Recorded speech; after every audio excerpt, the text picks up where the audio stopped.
Hey everybody, Gregatron here with a Transformers toy review for alphanerdage.com. Today we're going to take a look at Dark of the Moon Voyager class Starscream.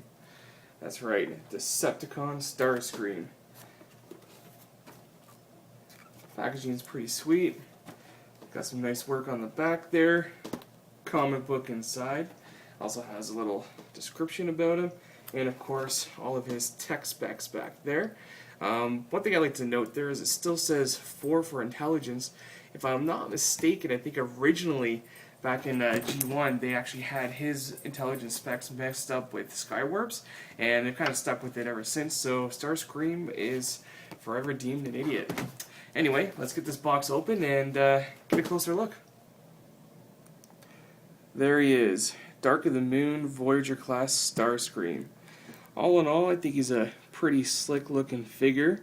He's got lots of nice detail on his face there. Some good tattoo art on the wings. All in all, I think he's pretty well put together as far as a Michael Bay movie Starscream goes. I'm not in love with the red, and I've never been a big fan of the actual Starscream design to begin with. I mean, he kind of looks like a bird. He's got these bird feet and a bird-shaped head there. Honestly, to me, the Starscream looks like a budgie, and that's not who Starscream is. I mean, he's always been one of my favorites. One thing I do really like about this character, this figure, is they have the cannons on his arms, just like the old G1 counterpart. I have a deluxe class Starscream, and he doesn't have those, and I think that this is a really nice addition to this figure here. Another thing I do like is the back here.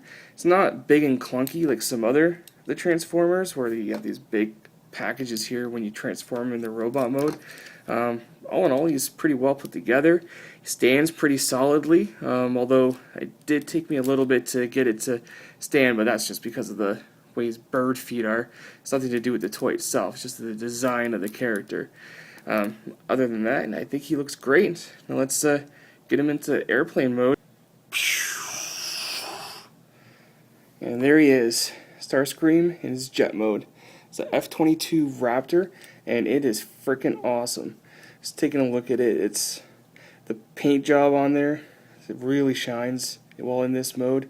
It's a really solid jet mode. I really like it. Even the red cockpit, and I'm not, as I mentioned before, I'm not a huge fan of. It really actually looks really damn good on this jet. I do prefer the yellow one still. Taking a look at it, like, it's solid. It's not a lot of the robot kibble down here underneath of it.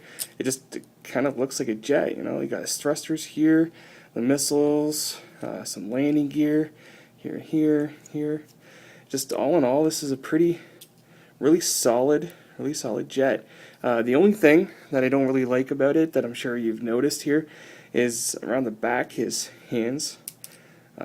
It's not really much you can do about them. They just kind of stick out there and look silly, but other than that, it reeks of awesomeness, top to bottom. This is a great figure. I just love this jet mode so much that the hands sticking out don't really bug me. Well, there he is, Dark of the Moon Voyager class Starscream. As I said, all in all, it's a pretty sweet figure.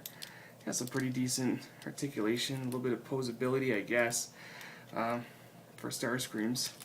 He's, honestly, if you love Starscream or just love Transformers, he is a great addition to anybody's collection. Speaking of great additions, as promised, our free comic book. That's it. It's a little flyer of paper. Basically, it's an ad for MechTech Transformers. But it's, you know, to be fair, there is some pretty cool artwork in it. But it's no special reason to run out and pick up this figure. The figure itself is a pretty special reason to go pick up this figure. So definitely give it a recommend. In the meantime, till all are one.